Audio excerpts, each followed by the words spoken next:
Hi there and welcome to episode 160 of the Blue Envelope podcast. On today's show, we get philosophical and answer that age-old question. If a creature attacks in the woods and only Dryad Arbor is there to see it, did it really attack at all? Enjoy!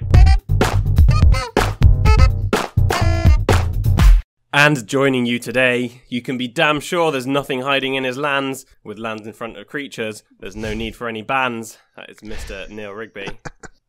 That's quite funny. Hi. Many things in his life could be considered grand, but his taste for sports can only be considered bland. Dr. Rob Wagner. Hello. You might sometimes feel like his rhyming intros are planned, and that's because they are. I know that firsthand. Why would you think otherwise? That is me, Matteo Orsini-Jones, and they know all about secondary market supply and demand. Their experience and quality of service makes them UK's biggest brand at selling magical cards. They do single sold product and accessories, and they are the biggest in the UK. Like I just said, go and check them out, magicmadhouse.co.uk. Check it out. Of this show, we always say go and buy from them, especially when you're buying boxes, because they is just the cheapest and the fastest to ship. And new Masters set coming out soon, Masters 25 previews have just started, and if they get you excited, then head over to magicmadhouse.co.uk and buy yourself a box, which I will almost certainly be doing. They are darbust. How are we both?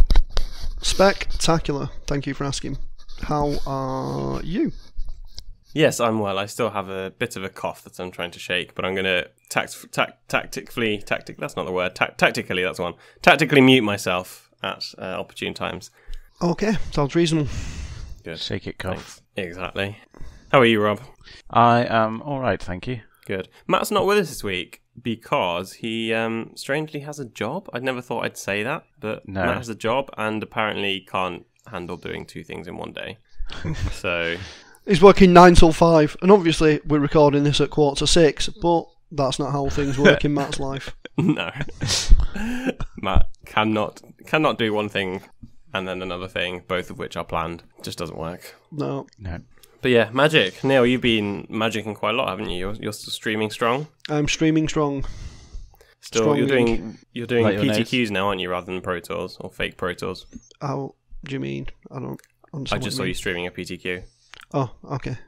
Is that true? Yeah. Okay. Sure, why not? Thanks for the excellent, riveting conversation, Neil. I don't really get what you mean. Like, I'm still doing GPs. Wait, what? Like you said, you're not doing GPs. No, PT, because last week we spoke about how you were doing fake Pro Tours on your stream. All right. No, I'm still doing them, but I'm also doing PPTQs because I'd like to... qualify for the Pro Tour. Yeah. Okay. So like well, I'm doing a PPTQ later, and I'll be streaming that. And I streamed the PTQ. And by later, you obviously mean 3 days ago, right? Yes. No. That is what I mean. Exactly. So yeah, if you were listening, sorry, if you were online 3 days ago, hopefully you checked out Neil's stream. Good. How's that going? How is the streaming? It's going all right. Yeah, not too bad. Good. Not too bad at all. Excellent. I did tune in very briefly at some point. I think on Sunday, and I saw your face. You're on quite early Sunday morning. Is that right? It was one of the weekend days. I woke up. Yeah, like I decided online. Basically because the missus was in Paris for the weekend. I decided to stream all weekend because I had nothing else to do really. So that's a Kanye song, isn't it? Mrs. in Paris. Let's say, yeah. I don't know if you actually know Kanye well enough to know that. Anyway, I don't. Okay, it's Kanye West, isn't it? Quite a Rob with the knowledge there. Yes. Recently had a baby called Chicago. Congratulations to Kanye and Kim. I'm aware that they have a baby called North as well. Yeah, they do. They've got one called North, one called Prince, and one called Chicago. It's time to update. There's an old joke. Do you know what gives kids a bad name? Kanye West. Yeah. Kanye West and Kim Kardashian. Well, all of the Kardashians, because Kim's sister, well, half-sister, recently had a baby called Stormy. Stormzy. Stormzy. Not Stormzy. Stormy. Like Stormzy, but without the Z and with an I instead of a Y. All right, then. Mental. Loving it. Yes. Seeing as we're already talking nonsense quite quickly, So Rob, you're already chatting, Bob. What happened this week back in the day? Not much. There was not a lot to choose from. Oh, should we move on? Anything you can think of, Matteo, that happened back in the day this week? Just preparing my back in the day segment.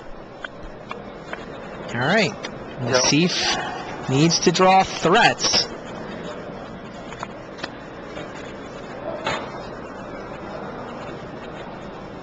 Ooh, Thoughtseize. Sees nothing. Sees Reflecting Pool. Yeah, Gabriel on the seat playing off the top of the deck. That's what we talked about. This is Orsini Jones' plan. Get some threats. Top deck or no. Nassif forced to play off the top of his deck. He's going to slow roll all of us, himself included. He's drawn the card face down in front of him, and he hasn't even looked at it yet. He's trying to figure out, what can it be? What do I need it to be? Arrange my lands. He's got a sort of sly smile on his face. My Ultimatum mana. Oh, this is Ultimatum mana. That's the card that he wants. Cruel Ultimatum is the card he's hoping to top deck. And... Ultimatum!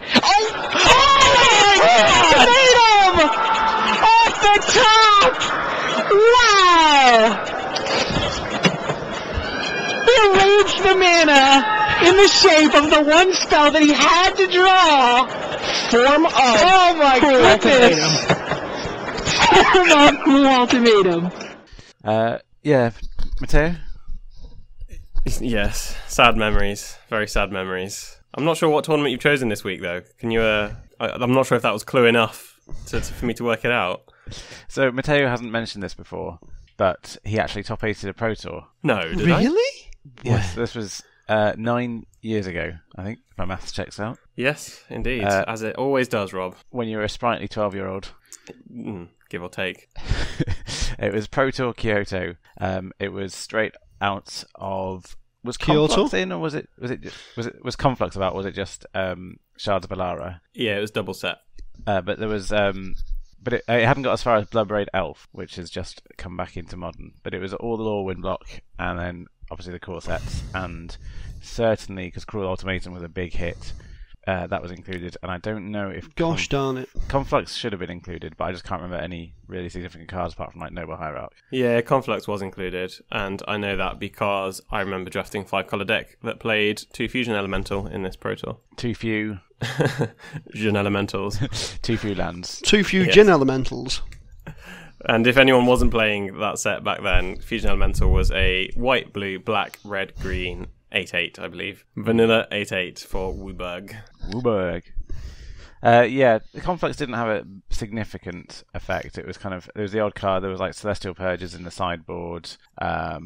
There was, I'm just trying to get the exact. I know the card in my head. I'm just trying to get the exact name for it. It's the Wall of Reverence. Wall of Reverence. I was going to say Wall of Reverence was a Conflux card and was all up in the defensiveness. Oh, and the big one, Volcanic Fallout. Volcanic Fallout's a 3-mana instant, 1 red. Can't be countered, and deals 2 damage to each creature and each player. So Pyroclasm, if that still means anything to people who play nowadays. A non-countable Pyroclasm, which meant that all your fairies died.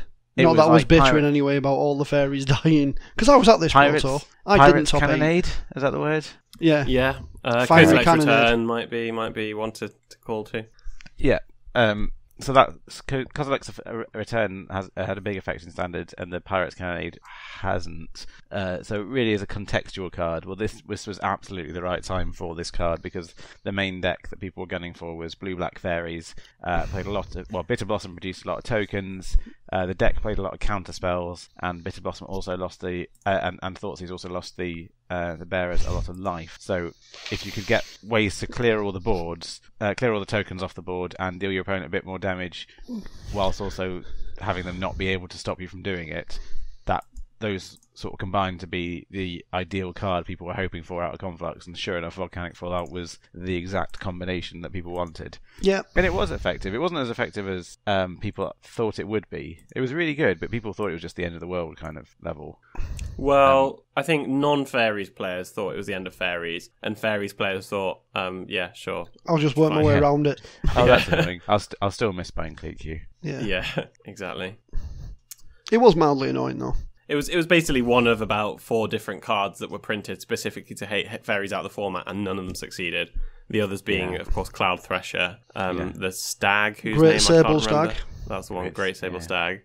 And I feel like there was one more. What was the last one? I can't remember. But I think there were 4 cards that were printed 1 or 2 sets apart. That you thought, this is just to get specifically fairies. Yeah, and none of them really did that. Yeah. Well, yeah.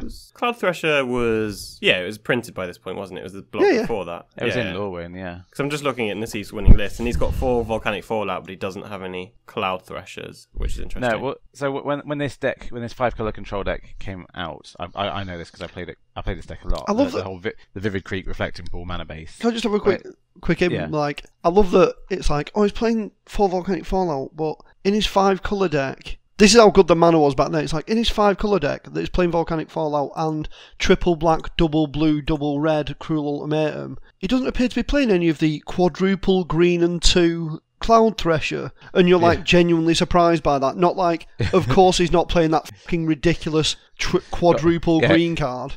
It's like, Esper Charm, Volcanic Fallout, Plume Veil. yeah. When this first came out with the Lorwyn stuff, because of the Vivid Land Reflecting Pool mana base, and then it was really enhanced by all the multicolored cards in Shards of Alara. People started off with Cloud Thresher as the win condition, and you used like makeshift mannequin to get back your Muldrifters and your Shriek Balls and stuff, because it was just. But the deck liked to play at instant speed, and so Cloud Thresher was deemed one of the best things you can do. If you look through the deck, basically it's got so many instants, and Plume Veil's an instant, and Cloud Thresher's an instant. The only things you were tapping out for were Muldrifter and Cruel Ultimatum at that point. But Broodmate Dragon was significantly strong, it was worth tapping out for enough that people made that shift. And then eventually when M11 came out, I think it was, no, it would have been, sorry, if this was 2009, it would have been M10 or maybe even 10th edition. But in any event, when that came out and brought Baneslayer Angel, I think that was M10, Baneslayer Angel became the go-to finisher for the 5-color control deck. That's because that card was so difficult to race. So difficult. And you Nice to Doomblade, though. beat up on your opponent's Broodmate Dragons. You really do. Did have Pro Dragon. Did. Not that it particularly needed against a 4/4, but did still have Pro Dragon. Yeah. Yeah, I'm just reading through the top 8 profiles, and I don't want to draw attention to this, but I've said it at before. The time. I've said it before on podcast. But if you top 8 anything, whether it be a GP, Nationals, Pro Tour, and you think I know what's going to be funny, I'll put a load of joke answers. It's not funny. When I wrote this, I thought it was hilarious. Reading it back now, this is just stupid. Also, there's a private joke in there, which was aimed specifically at one Scottish man, but makes it sound a lot like I'm some kind of separatist, heavy, far-right separatist, because it says hometown, Coventry, England, then in brackets, not Britain. And that was specifically a private joke, because Guy Southcott, who was with us at the time and is a Scottish man, whenever you ask, it kind of became a running joke that whenever you asked him where he was from, he'd always say, I'm from Scotland, not Britain, or something like that, because the Scottish have this kind of thing where they're like national pride, they want to make it clear that they're from Scotland. But if an English person says it, it just sounds racist, basically. Yeah. So here's me looking like a far-right separatist with stupid answers, and I'm reading that back going, why did no one... partly why did I do that, and partly why didn't Whatsy Coverage just give it back and say, no, do it properly, because they really should have done. See, because like I remember my Manchester GP top 8's the same. I got Rich to fill it in, and Rich just put like stupid answers in. Yeah. And it's like, why did you play the GP? And I'm like, because I can walk to it and shit like that. Like I said, it's just stupid. That was probably true for you though. Whereas on this, I've put what deck did you think was going to be the most played archetype in Kyoto? And I've written Mono Blue Mill. Not true.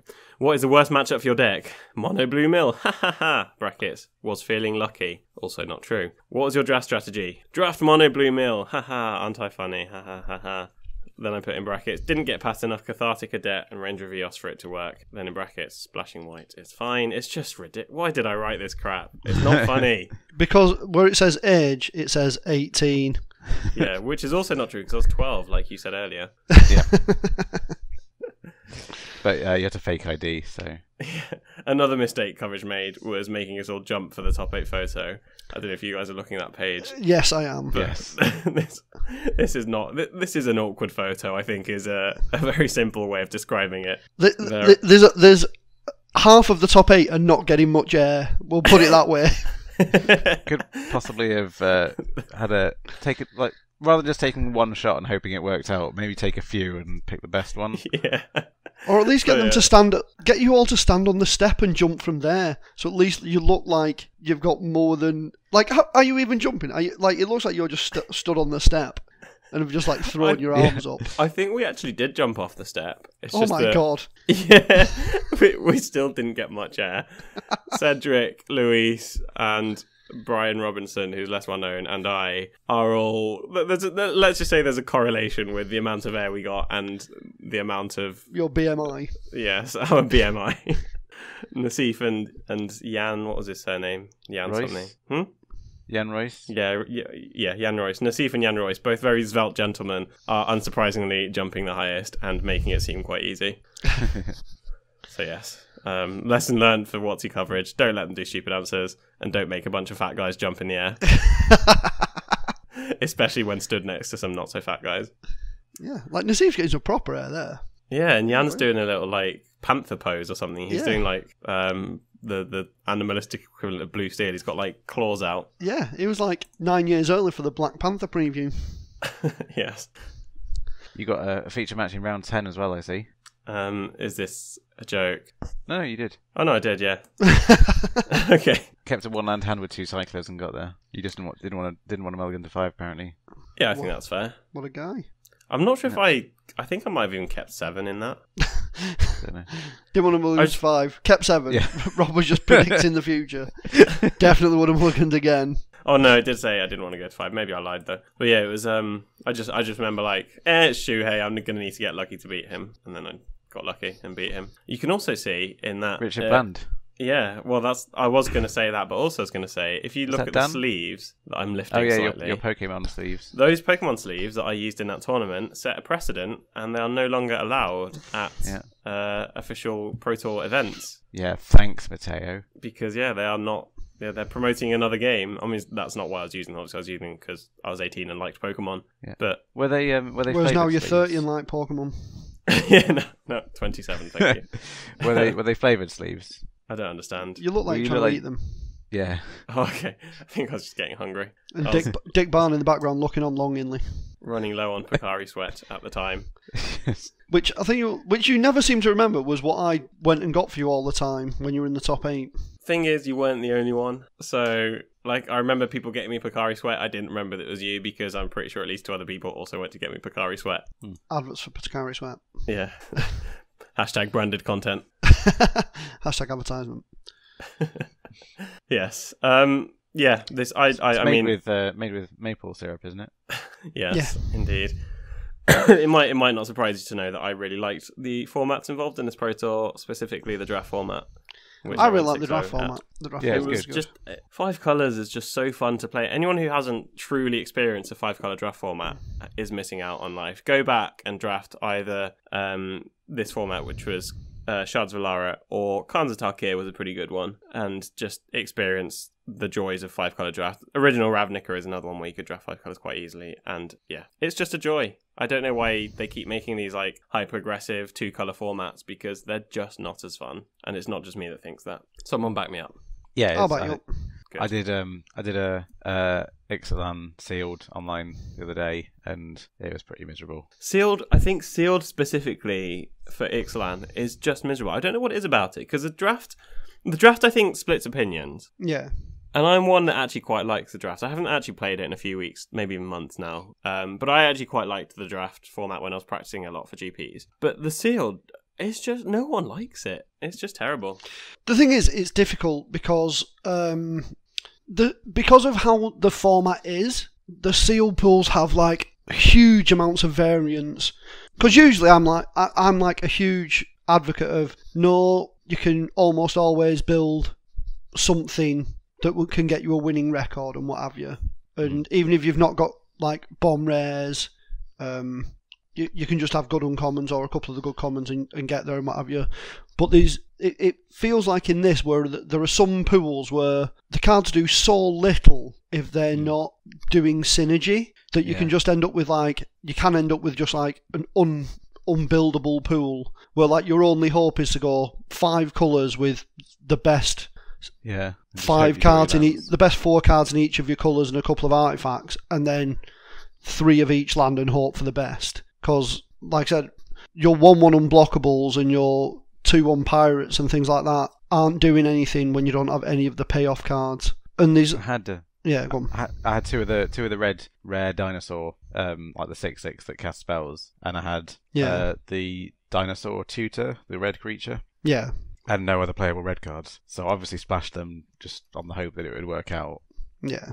But apart from that, my only two removal. I had two water knots and no other playable blue cards. And I had a pacifism, but my white cards were also pretty pat. Yeah. So basically, my two removal spells were the -2/-2 gain 2 life. So anything big, any 2, 3 or greater, I'm like, ugh, can't deal with that. Yeah, it's like I did a seal the other day. I was quite lucky that my deck was okay. I ended up playing like I think it was a blue-green deck that was splashing a bit of red for 2 Raging Regisaurs. And like I was quite lucky because he had like a bit of fixing. But like my white seemed like it was going to be really good because he had Ixalan's Binding and 2 Ixalan's Binding and 2 Divine Verdicts, which isn't great, but like is a decent amount of removal. But then like you said, like none of my white was playable. I had like a 3/3 vampire that puts a counter on another vampire, but only 3 other vampires, and like I ended up being quite lucky because he had a bunch of Merfolk and a couple of Merfolk payoff cards. So like I didn't feel like the format was bad because my deck did a thing.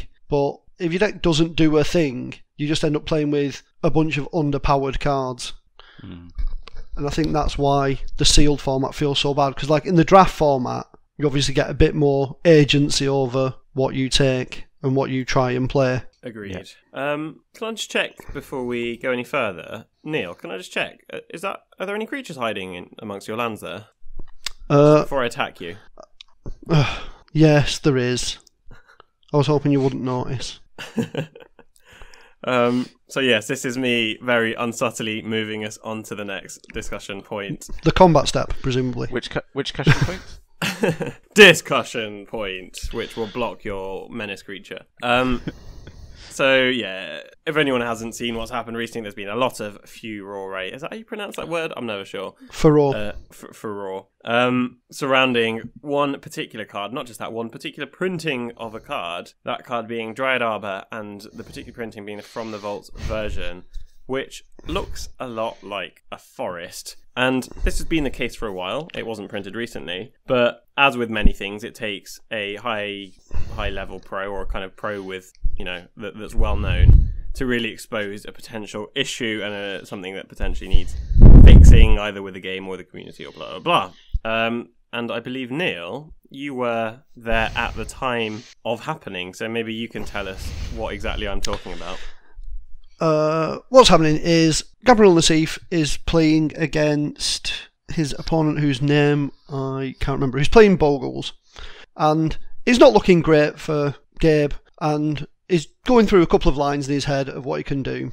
His opponent's hit him with a what's the crown called? White, +3/+3. Daybreak Coronet. Yeah, his creature's got a Daybreak Coronet on it. He's hitting with it. It's gaining him a bunch of life. So Gabe's going through various lines he's got. 'Cause he's got some 2/2 flyers and the 1/2 menace guy that gets bigger when you cycle a card. And his opponent's just played a land and passed the turn to Gabriel, and he's like, thinks for ages, and then he comes up with his best plan of action being to hit him for 4 in the air and with the menace guy, because he can discard, I think it was like 6 cards in the turn, which would make obviously his guy a 7 power thing. So he's going to hit him for 11, and then he was going to block and then bolt his own guy out of the way to stop the life gain, and then hit him again. And I think that was the plan he was coming up with.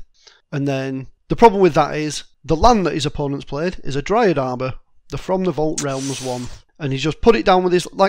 fair play to his opponent, he's not put it with his lands. The 2 lands he's got tapped out on one side, and then off to the side is his Dryad Arbor. But it's definitely in the same line as his lands. Yeah. And I know what's going to happen here. Gabe's going to go for this line of action, and then his opponent's going to go, well, I'll block it with my huge pumped up Bogle with First Strike and Lifelink, and because your creature's got Menace, I'll just throw the Dryad Arbor in, but that doesn't really matter, because my massive Bogle's going to kill it first. So Gabe thinks for ages about the line, eventually comes up with this line that I've just described, and then swings in, and then as soon as he attacks, his opponent, knowingly whips the Dryad Arbor forward and pushes both creatures to block the Menace creature. Gabe was like, George, can we, and it was kind of awkward, because he wasn't really calling a judge because his opponent had done anything wrong, because his opponent hadn't. It was like, I feel something needs to be done about that printing of the card, because yes, he could have been like, oh, is that a Dryad Arbor? I know you play a Dryad Arbor, but he's also like, I know you play a basic forest in your deck, and it's one of those where like, yes, he could have paid more attention and checked whether it was a Dryad Arbor and not a forest.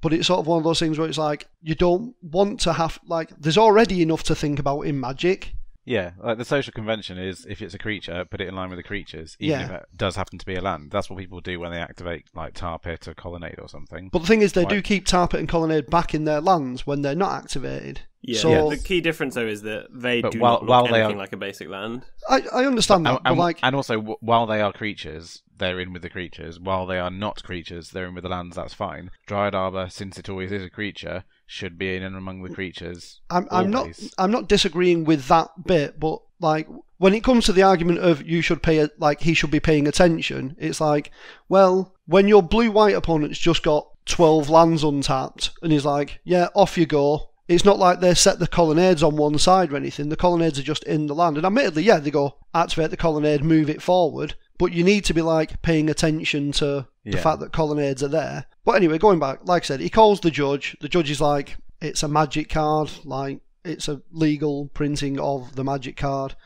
And he was like, well, it wasn't in a great situation, and I'm like, I've obviously lost at this point, so that's fine. Like, he called the head judge over, but then as there was talking about it, he's like, it's pointless actually calling the head judge, because, like, I'm not after a ruling on the match. I just want to, like, he essentially just wanted to bring to, it was like, this seems like the perfect opportunity to bring to attention the problem with this card. Because it was like, yeah, I made a mistake, or he's not done anything wrong, but it was definitely, it could be angle shooting, and as soon as he started doing the discard, I could see from his opponent that he was like, yeah, he doesn't think I've got a creature, and then as soon as he attacked, he whipped the Dryad Arbor forward and blocked, so like he knew it was there for blocking, and Nassif was just like, it feels like somewhere where people can angle shoot, and people possibly play that version of the card because it looks so much like a forest and so little like a creature, and like that was it. And he was just like, a lot of people were like, oh, he shouldn't be whinging, and it was like, well, what he's trying to do is bring it to the attention. And like, talking to a lot of people afterwards, they were saying like, in their play group, or a bunch of people like in our legacy play group, when you play a Dryad Arbor, you have to put it at the front with your creatures. You have to say that you've played a Dryad Arbor. A bunch of them were saying that printing of Dryad Arbor isn't allowed in our play group. Like in testing groups are like, obviously like in testing you're not trying to get anybody, so like in testing groups it's like, no, you have to play it, you put it at the front, you say I'm playing a Dryad Arbor, things like that.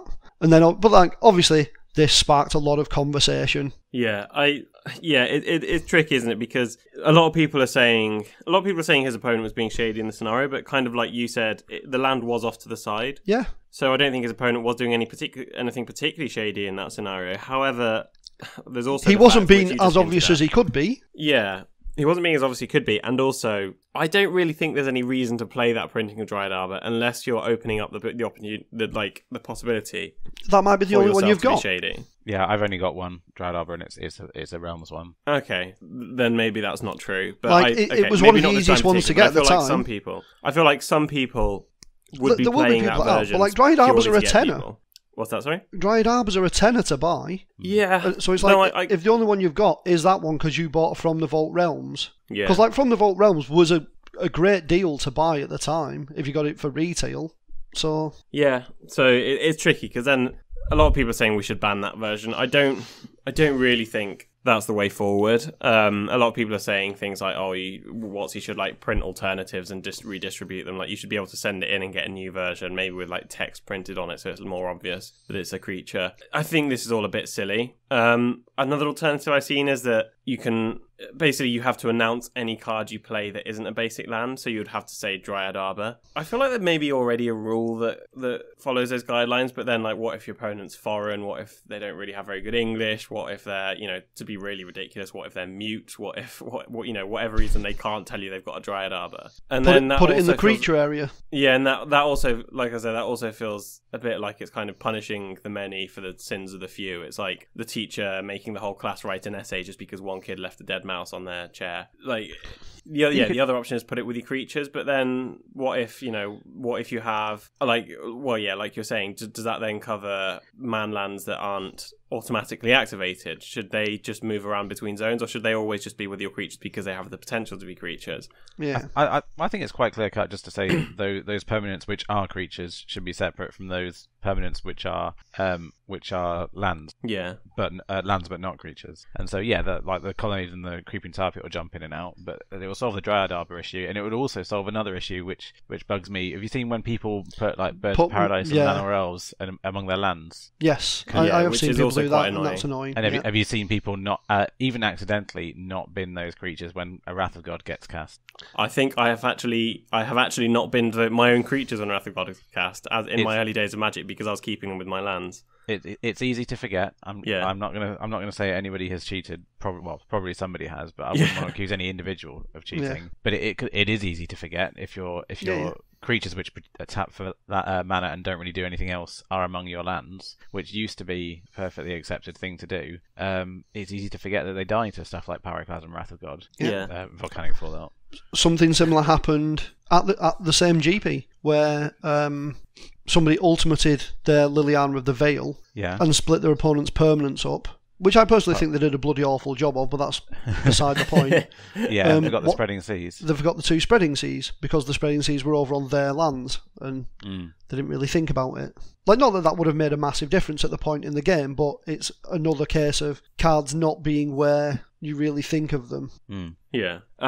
I'm just going to read something from the official tournament guidelines and see whether you guys think that applies here. So this says, players may use otherwise legal, non-English and or misprinted cards provided they are not using them to create an advantage by using misleading text or pictures. Official promotional text or spells are allowed in sanctioned Magic tournaments in which they would otherwise be legal. So that very much makes it sound like Dryad Arbor is absolutely fine as per the rules, which it is, right? Like, I assume you're aware of the main reason for that rule. Yes, which is what I'm leading into. Yeah. So, Neil, I guess you can say, because you obviously know what I'm talking about. It's the main one is a German forest, which is called Wald, but was printed which is with just a plains the German word picture. for forest, I'll just say. Yeah. German for forest is Wald, but it was printed with a plain, like, essentially everything about it is a plains, apart from the fact it's called Wald and taps for green. I think it's more that everything about it is a forest, apart from the fact that it looks like a plains. Sorry, well,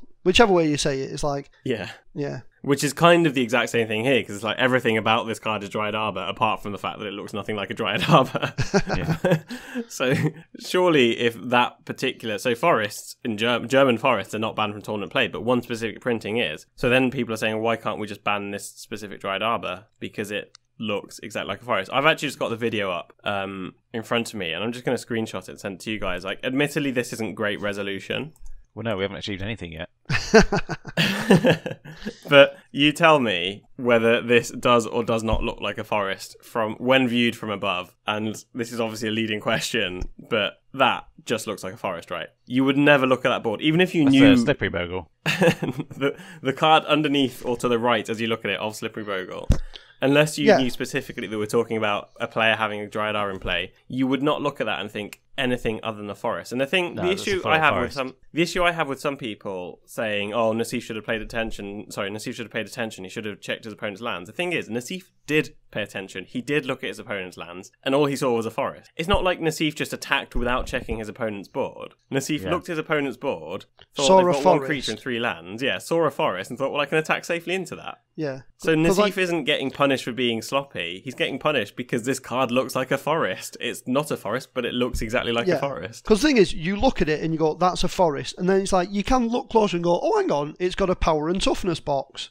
So it's a Dryad Arbor. But when you just look at your opponent's board and see something that is very definitely a forest, because it's printed like a forest. It has no text. It's just got the green tree symbol. The art looks...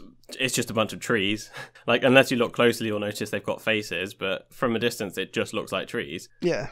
it's just a forest. So it's not that Nassif has just not bothered paying attention to the board. It's like, oh, silly me, I'll just attack into a board without looking. Oh, whoops, he had a creature. No, that's not what Nassif's done. Nassif has checked his opponent's board, seen a creature, one creature only, and attacked with a menace creature, and then suddenly been blocked. Yeah. So it's not like he was being sloppy. He couldn't have done anything else, aside from actually reaching over and picking up every single card one by one and reading them, which you can't really do every time you attack. Nassif couldn't have done any more. So I just want to dispel all the arguments that he was being sloppy and that his opponent was, getting an advantage and justifiably so because Nassif got punished for it. Like, no, Nassif got punished for the one reason that Wizards made a poor decision in printing that card. Yeah. So yes, do either of you think they should take action based on this? Should there be any kind of change to tournament policy or banning of certain printings? I have no problem with them banning a certain printing, but if you turn up, like it should be a thing where like if you turn up and that's the only copy of Dryad Arbor you've got, you can speak to the head judge and it essentially be a marked card and you get a proxy for it for the day. Or I think if it's in Masters 25 as the actual uncommon, or I think I'll be okay with the banning because the price is a bit hefty. Which is why I'm saying like if you have a marked card. Like, you can just get a proxy for the day. And it's like, don't allow people to turn up with proxies, but if they turn up with that Dryad Arbor, and then you say at the start of the day, this printing of Dryad Arbor is not allowed, if you have that printing of Dryad Arbor in your deck, come and see the head judge, and we'll give you a proxy for the day.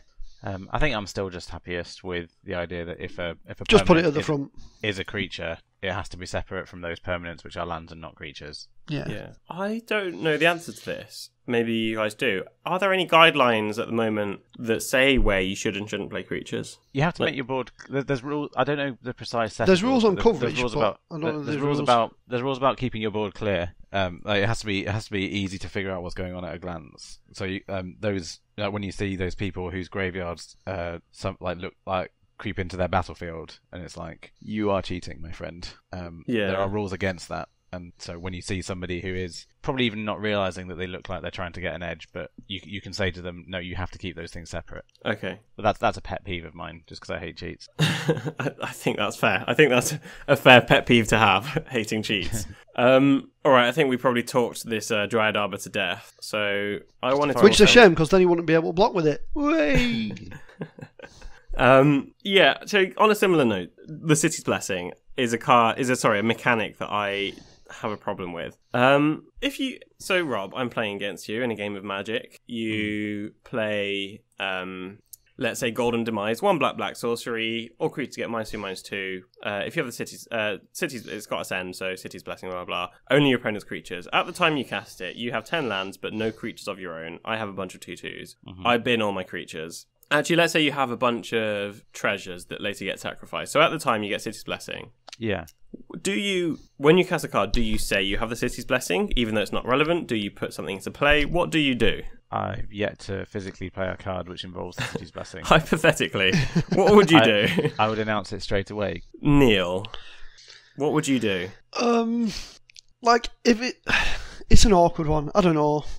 I think I'm more likely to just say I've got the City's Blessing, because I just want to beat people because I'm better at Magic than they are, or they're better at Magic than I am, not because I've got them. Yeah, I'd feel really bad if I won a game because I cheated them out of them not announcing. Well, not cheated, I guess that's what the this is the thing.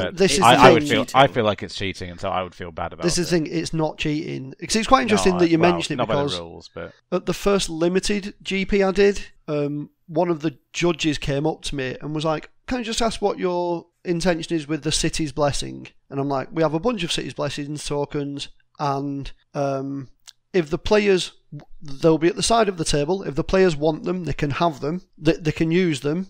And if a player says he has the City's Blessing, I will put the City's Blessing token out. I am not going to put the City's Blessing token out if he or she, at the point where he or she has the City's Blessing. And they were like, all right, that's good to know, because obviously it's not my place to say whether somebody has the City's Blessing or not. Like, I can't let the game carry on and it be incorrect, because having the City's Blessing isn't a trigger you can miss. So, like, if they cast Golden Demise and have the City's Blessing and then go to put their creature in the bin, I'll have to be like, I'm sorry, you don't do that, you have the City's Blessing. But if somebody attacks, if they play a Spirewinder as their 10th permanent, I don't give them a City's Blessing token, because then when their opponent attacks with their 3/3 flyer and they block, they can be like, oh, did you not realise I've got the City's Blessing? Ha ha, I got you.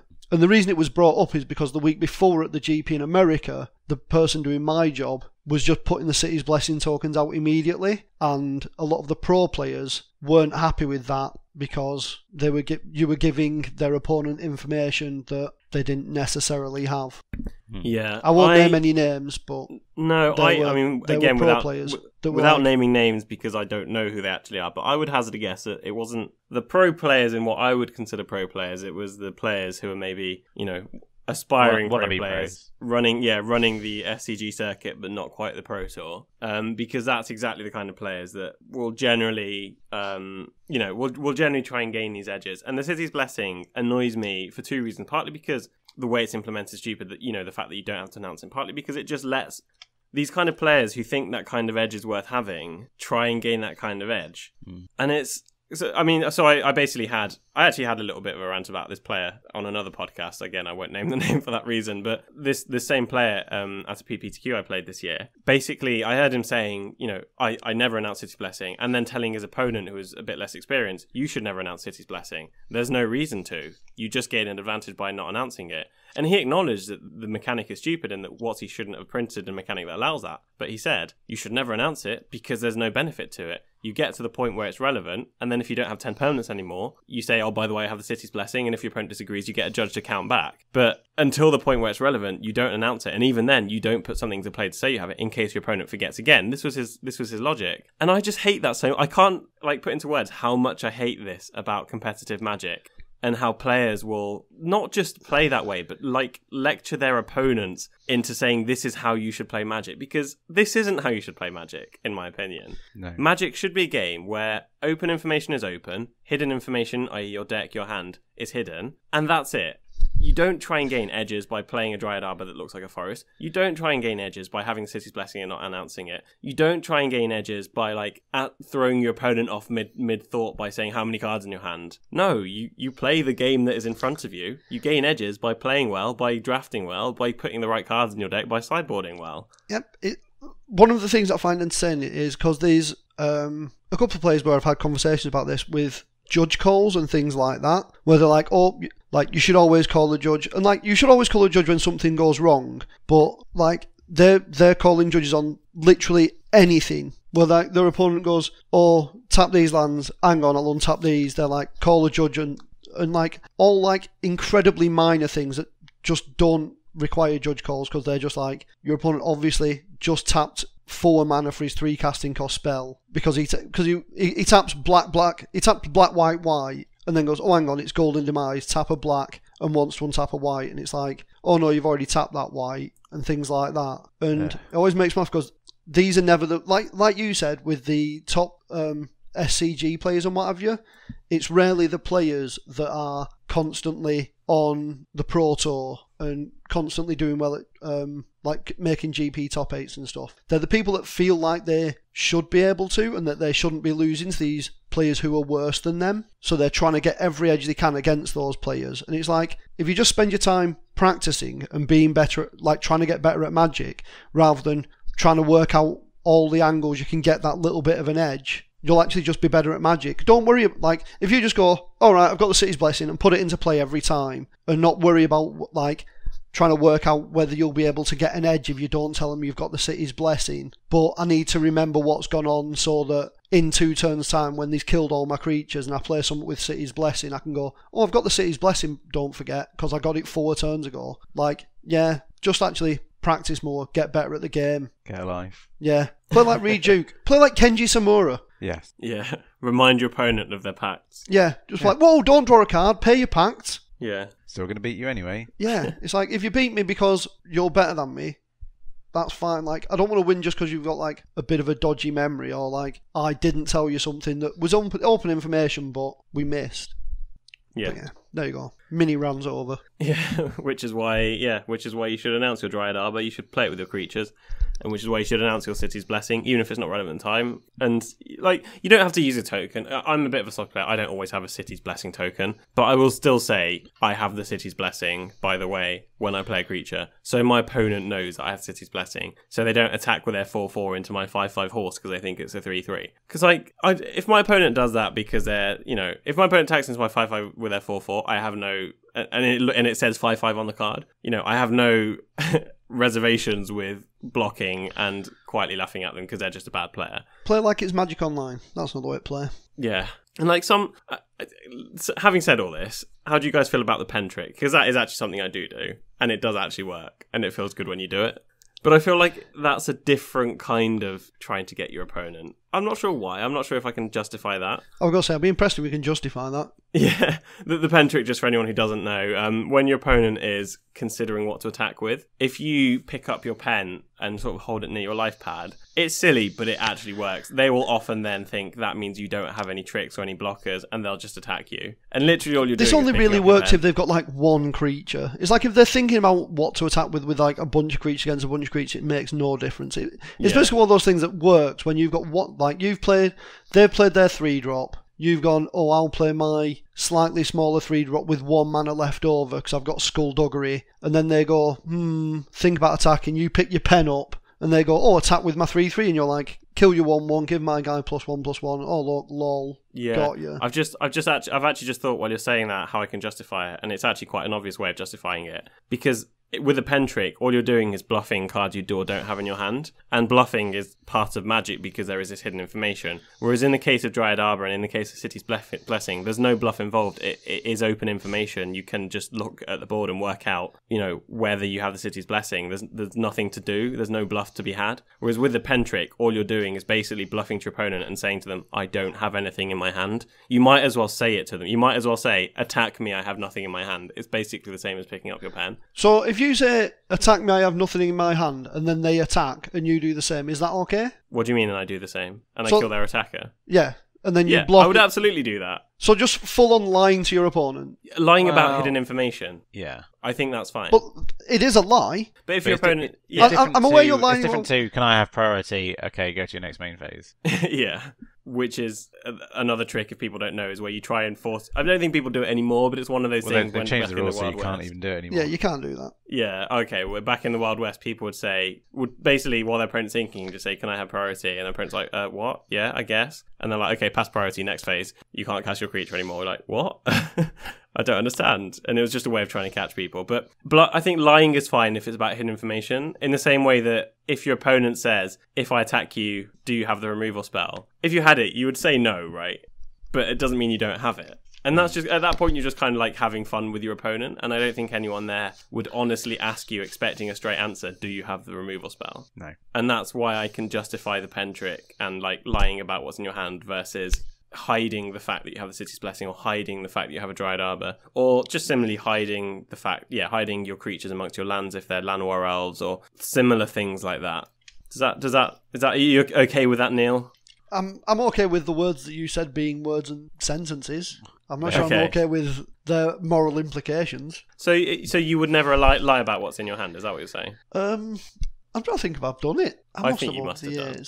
You No must have done in like a counterspells friendly over here. game. Because when you're playing, say, Cube with friends, not just you specifically, but when one is playing Cube with friends, that's just the kind of thing you would do. You would tease your opponent about what you do and don't have in your hand.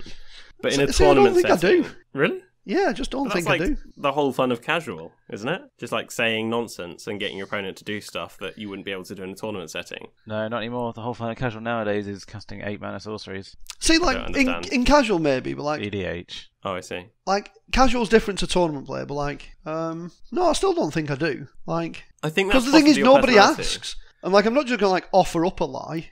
But I think possibly the way your personality is that you would actually just tell the truth, Yeah. but say it with a slight grin. So I said you have the removal, and you're like, yep, you shouldn't attack. And then I'll be like, oh, I don't know if I should attack because I can't tell if he's lying. Yeah, and then they're just attacking. I'm like, kill it, obviously. Yeah, I told you I had it. This is But I good think to know. that's kind Can't of the wait to same as draft lying yours, about what Neil. you have. Rob will just be nothing but questions. I've got this. Got a I've got counterspell? this. I've got this. I've got this. How many lands in your opening hand? Yeah. yeah. Summary of the story: don't try and be shady. Never trust Matteo. Don't try and be shady. No, never trust me. Always trust Neil. Don't try and be shady.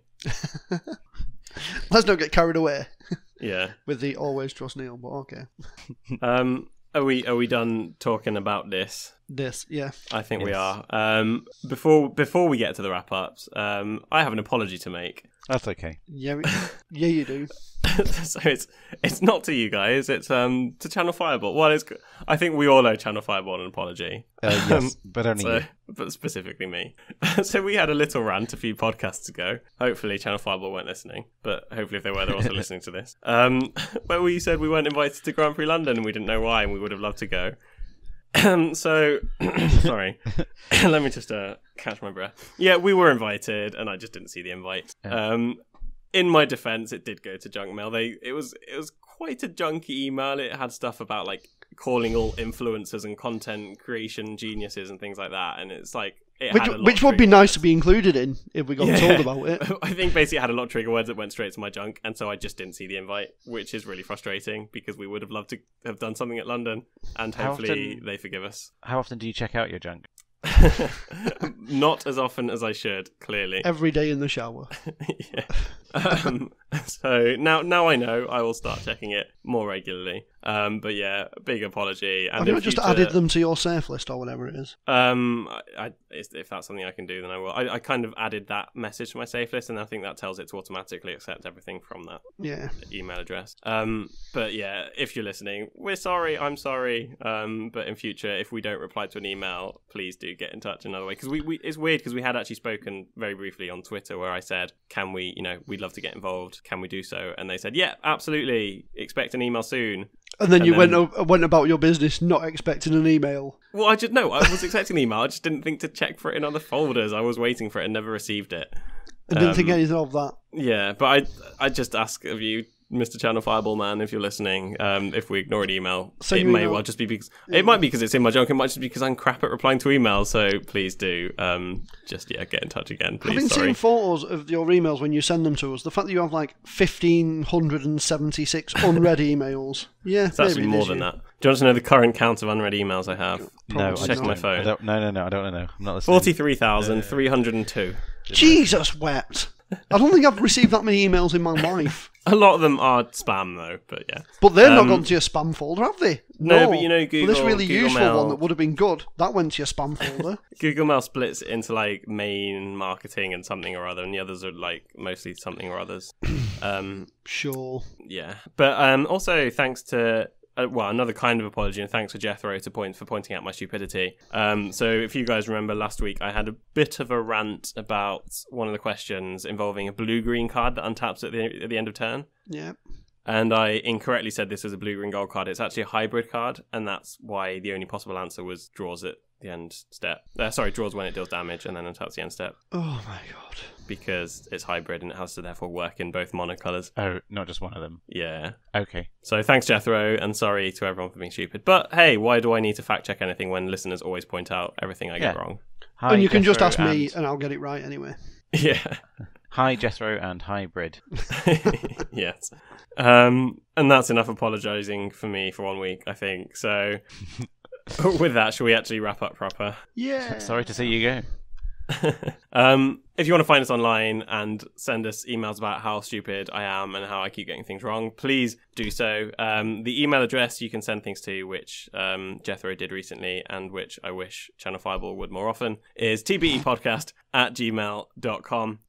If you want to find us all individually, I am at Matteo OJ on Twitter, Rob At Dr. Rob Wagner. Neil, At Trigger Riggers. and our various social media websites all end in /TBE podcast, and we're on Twitter, Facebook, and SoundCloud, and of course Patreon if you want to support us, even if it's just for $1 a month. We would be eternally grateful. And like we keep saying, if you want to support us but don't have money, please just give us a like or on Facebook or a follow on Twitter. Both take you next to no time, and obviously the more followers we get, the more exposure we get. It's the easiest and best way for you to support us, so please do so. Or a subscription on YouTube.